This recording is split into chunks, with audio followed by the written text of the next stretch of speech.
Hello everyone, आज है 17 जून और आज की इस क्लास में हम डिस्कस करेंगे 17 जून से बनने वाले करंट अफेयर के सभी इंपॉर्टेंट क्वेश्चंस। प्रीवियस क्लास में हमने देख रखा है कि भारत और फ्रांस के बीच में शक्ति अभ्यास का 8वां एडिशन शुरू होने जा रहा है। इजराइल ने ईरान के परमाणु स्थल पर हमला करने के लिए ऑपरेशन राइजिंग लायन की शुरुआत करी। महाराष्ट्र ने वित्त वर्ष 2024-25 में सबसे अधिक प्रत्यक्ष निवेश यानी कि डायरेक्ट इन्वेस्टमेंट प्राप्त किया। दुनिया भर में विश्व रक्तदाता दिवस 14 जून को मनाया गया। सबसे प्रभावशाली पर्यावरणविद का पुरस्कार आचार्य प्रशांत ने जीता। उस्ताद गुलाम नबी शाह जो कि कश्मीरी लोक संगीत से संबंधित थे, इनका निधन हुआ। योग कनेक्ट 25 वैश्विक शिखर सम्मेलन आयोजित किया गया राजधानी दिल्ली में। असम के राज्यपाल लक्ष्मण प्रसाद आचार्य के द्वारा 2023 का श्रीमंत शंकर देव पुरस्कार से सम्मानित किया गया। सोनल मान सिंह को और क्रिस्टियानो रोनाल्डो को ई स्पोर्ट्स वर्ल्ड कप 2025 के लिए ग्लोबल एम्बेसडर नियुक्त किया गया, जो कि आयोजित होना है सऊदी अरब में। ब्रिक्स के भागीदार देश के रूप में अभी हाल ही में वियतनाम शामिल हुआ। ये सभी क्वेश्चंस हमने देखे प्रीवियस क्लास में। शुरू करते हैं आज का हमारा पहला सवाल। सवाल है, हाल ही में किस शहर को भारत सरकार ने यूनेस्को के क्रिएटिव सिटीज ऑफ गैस्ट्रोनॉमी में नॉमिनेट किया है? तो ये नॉमिनेट किया गया है रिसेंटली लखनऊ को। अभी गैस्ट्रोनॉमी क्या होती है? तो पाक कला के क्षेत्र में आप कह सकते हैं। एक लाइन में कहूं तो खाने पीने वाले एरिया में या खाने पीने वाले क्षेत्र में पाक कला, पाक व्यंजन, एक ही बात हुई। इस क्षेत्र में लखनऊ को क्रिएटिव सिटीज ऑफ गैस्ट्रोनॉमी के रूप में नॉमिनेट किया गया है। और ये जो नामांकन है, ये जो नॉमिनेशन है, लखनऊ की समृद्ध पाक संस्कृति और खान पान के क्षेत्र में योगदान को मान्यता प्रदान करता है।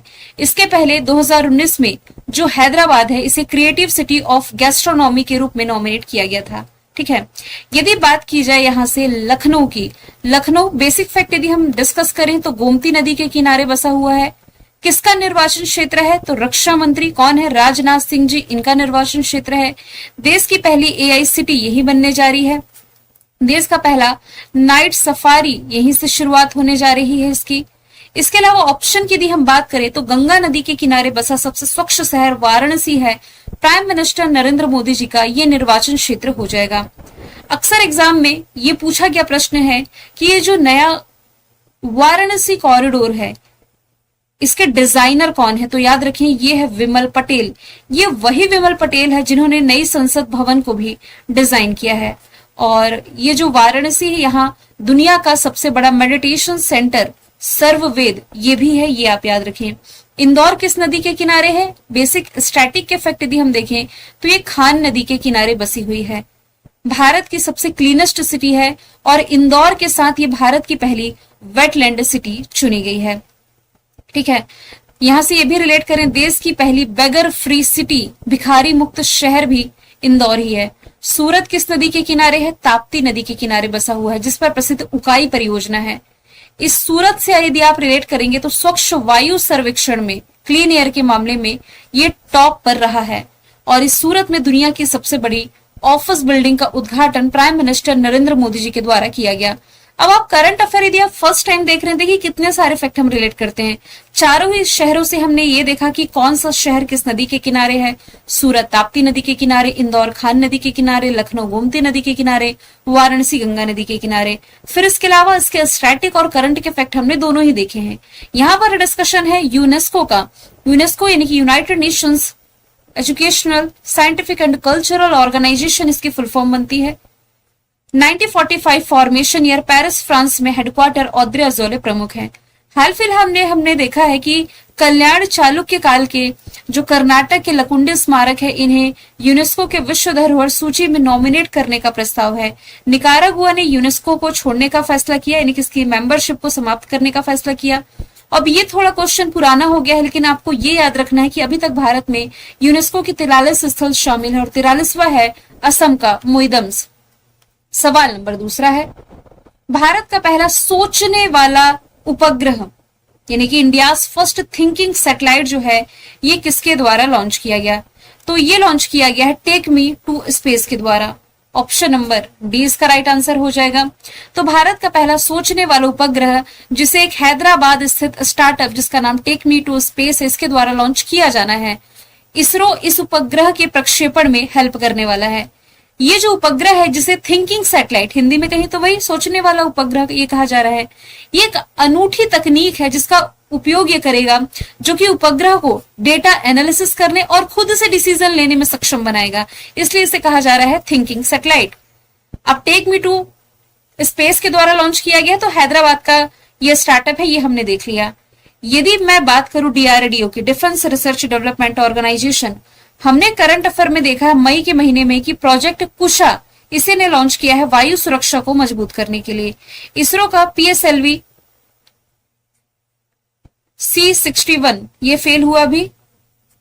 अच्छा, इसका मिशन कौन सा था? 101वां प्रक्षेपण है जो कि ये फेल रहा है।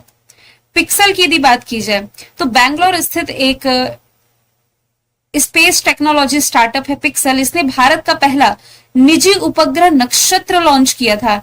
इसका नाम एग्जाम में पूछा गया था, इस नक्षत्र का नाम, यानी किसके द्वारा लॉन्च किए गए पहले निजी उपग्रह नक्षत्र का नाम याद रखें, फायर फ्लाई था। ठीक है, आगे चलते हैं।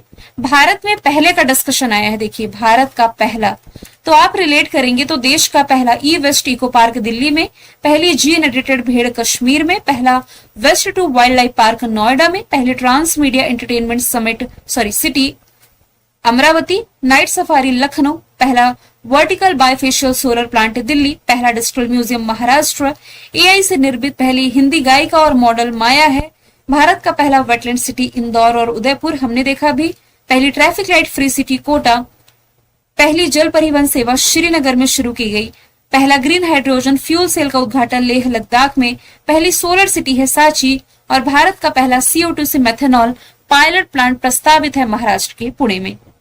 सवाल तीसरा है, international shooting sport federation ISSF world cup 2025 में भारत किस स्थान पर रहा? तो भारत ने इस बार इसमें तीसरा स्थान है जो कि सुनिश्चित किया है 4 मेडल के साथ में, जिसमें कि 2 गोल्ड जीते हैं भारत में और 2 ब्रॉन्ज जीते हैं, यानी कि सिल्वर भारत ने नहीं जीते हैं। पदक तालिका में चाइना पहले स्थान पर, नॉर्वे दूसरे स्थान पर, इन दोनों के बाद भारत ने तीसरा स्थान सुनिश्चित किया है। अभी अर्जेंटीना की जो कैपिटल है ब्यूनस आयर्स, इसमें इसका जो पहला सत्र आयोजित किया गया था उसमें भारत ने 8 मेडल जीते थे, 4 गोल्ड, 2 सिल्वर और 2 ब्रॉन्ज। तो इस बार मतलब कि ये जो अर्जेंटीना वाला टूर्नामेंट था इसमें पहले स्थान पर चाइना, भारत को दूसरे स्थान पर रखा गया। फिर एक प्रतियोगिता पेरू की राजधानी लीमा में आयोजित की गई दूसरे वर्ल्ड कप की, तो इसमें भारत ने कुल 7 मेडल जीते थे, 2 गोल्ड, 4 सिल्वर और 1 ब्रॉन्ज, है ना। तो चाइना अमेरिका के बाद तीसरे स्थान पर था, पेरू वाले टूर्नामेंट में भी तीसरे स्थान पर था, अभी म्यूनिख वाले में भी तीसरे स्थान पर था, अर्जेंटीना वाले में दूसरे स्थान पर था। अब जो नेक्स्ट होगा चाइना के शहर निंगबो में 7 से 15 सितंबर तक, यानी इसी साल 2025 में आयोजित होना है। ISSF का फॉर्मेशन ईयर है 1907, म्यूनिक जर्मनी में हेडक्वार्टर है, अध्यक्ष हैं इटली के लुसियानो रोसी। सवाल चौथा है, किस IIT के द्वारा यात्रियों को सड़क मार्ग पर हरित मार्ग चुनने के लिए ड्रम ऐप किसने लॉन्च किया? तो ये लॉन्च किया गया IIT खड़गपुर के द्वारा। यदि आप डेली करंट अफेयर की क्लास देख रहे हैं तो आप ये डेफिनेटली बता पाएंगे, क्योंकि ये क्वेश्चन ऑलरेडी मैंने आप लोगों को पढ़ा रखा है, क्वेश्चन थोड़ा सा चेंज कर दिया है। पहले मैंने स्पष्ट ड्रम ऐप इसकी फुल फॉर्म लिखी थी, फिर पूछा था किस IIT ने लॉन्च किया। अब देखिए यहाँ पर मैंने पर्पस मेंशन किया है, जैसे कि गूगल मैप काम करता है ना, सेम वैसे ही करेगा। मान लीजिए आपके पास जाने के मतलब आपके डेस्टिनेशन में जाने के 4 रास्ते हैं, है ना। ये आप हैं अपनी स्कूटी में, ये आपका घर है, ये आपको जाना है।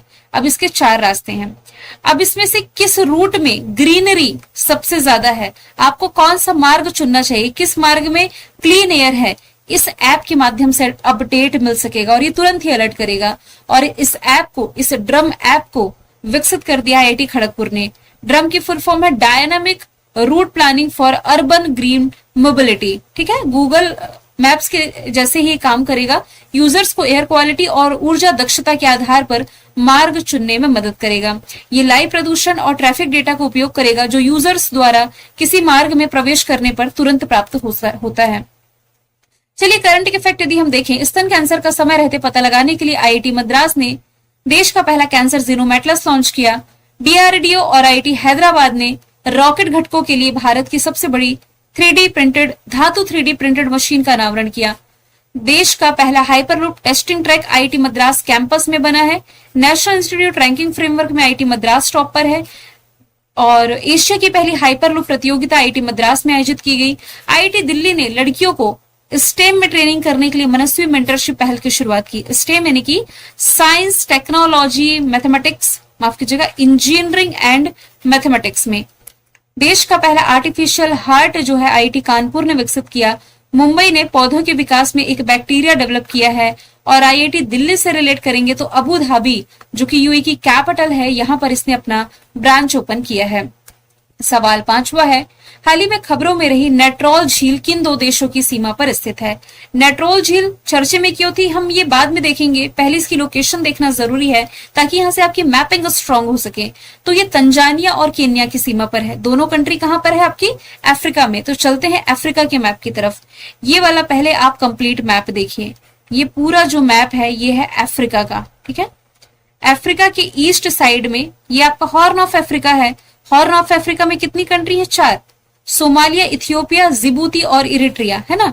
इसी के नीचे आ जाइए, जैसे हॉर्न ऑफ अफ्रीका खत्म हुआ तो यहां पर केन्या और इसी के नीचे तंजानिया।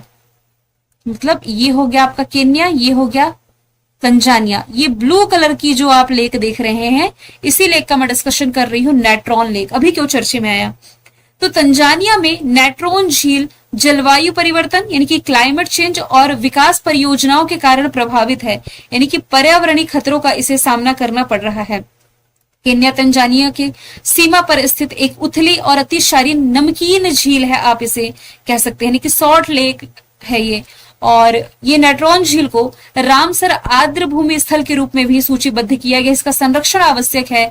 अभी ये चिंता का विषय बना हुआ है क्योंकि ये जो नेट्रॉन झील है जलवायु परिवर्तन के कारण और कुछ यहाँ पर डेवलपमेंट प्रोजेक्ट्स चल रहे हैं, इसके कारण इसे पर्यावरणीय हानि हो रही है।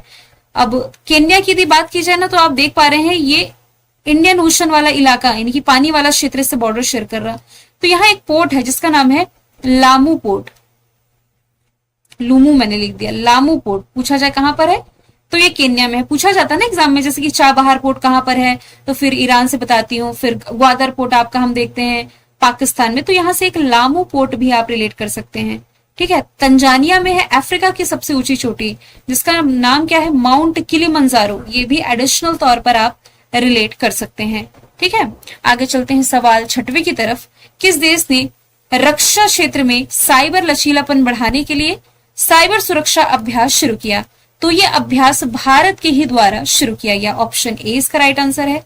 देश की साइबर लचीलापन बढ़ाने के लिए खास तौर पर रक्षा क्षेत्र में जून 2025 को साइबर सुरक्षा नामक एक व्यापक साइबर सुरक्षा अभ्यास जो कि शुरू किया गया है। ऑपरेशन सिंदूर के दौरान देश पर महत्वपूर्ण साइबर हमले होने की रिपोर्ट के बाद ये अभ्यास महत्वपूर्ण हुआ जो कि आयोजित किया। अब चलते हैं महत्वपूर्ण युद्ध अभ्यास की तरफ। भारत की अन्य कंट्रीज के साथ जो एक्सरसाइज होती है वो हम देख लेते हैं। बोंगो सागर है बांग्लादेश के साथ, इसके अलावा संप्रति भी बांग्लादेश के साथ है। युद्धाभ्यास अमेरिका के साथ, इंदिरा एवियंद्रा रशिया के साथ, सूर्य किरण नेपाल के साथ, शक्ति वरुण गरुण फ्रिंजेक्स फ्रांस के साथ, शिन्यू मैत्री धर्म गार्जियन वीर गार्जियन जिमेक्स जापान के साथ, मैत्री है थाईलैंड के साथ। सवाल 7वां है, कृत्रिम स्टार्टअप द्वारा विकसित भारत की पहली एजेंटिक एआई प्रणाली का नाम क्या है? तो इसका नाम है कृति। कृत्रिम ने लॉन्च किया है कृति एजेंटिक एआई प्रणाली। ये करेगी क्या? ये जटिल कार्यों को, यानी जो डिफिकल्ट वर्क होते हैं, इसे मैनेज करने के लिए, डिसीजन लेने के लिए और यूजर्स साथ ही जो मैनेजमेंट है या फिर आप ये कह सकते हैं जो ऑर्गेनाइजेशन है, इसकी समस्याओं को हल करने के लिए स्वतंत्र रूप से कार्य कर सकेगा। यदि बात की जाए सुदर्शन की, सुदर्शन क्या है? तो S-400 को लेकर के जो डील थी भारत और रशिया के बीच, इसका बदला हुआ नाम सुदर्शन है। माया देश की पहली हिंदी भाषा मॉडल जो हमने देखा था, इसका नाम माया है। आइरिस ये हो जाएगी टीचर, देश की पहली एआई टीचर। यहां से मैंने पहला मेंशन भी किया है, पहली एआई टीचर का नाम आइरिस है। केरल की राजधानी तिरुवनंतपुरम में लॉन्च किया गया। लीसा ओडिशा की पहली एआई न्यूज एंकर है। रिसेंटली असम ने भी अपनी एआई न्यूज एंकर लॉन्च किया जिसका नाम अंकिता है। गौरव ग्लाइडेड बम है। विक्रम वैदिक घड़ी है, उज्जैन में स्थापित है। इंद्रजाल देश का पहला एआई एंटी ड्रोन। अरिहंत और अरिघात न्यूक्लियर सबमरीन है। पुष्पक है रीयूजेबल लॉन्चिंग व्हीकल का नाम। सवाल 8वां है, डाक विभाग द्वारा शैक्षणिक सामग्री यानी कि जो एजुकेशनल मटेरियल होते हैं, मतलब ऐसी सामग्री जिससे आप पढ़ रहे हैं, जिससे आपको ज्ञान मिल रहा है, यही आपका एजुकेशन मटेरियल हुआ। इसके वितरण के लिए यानी कि इसे बांटने के लिए शुरू की गई एक नई डाक सेवा का नाम क्या है? तो इसका नाम है ज्ञान पोस्ट।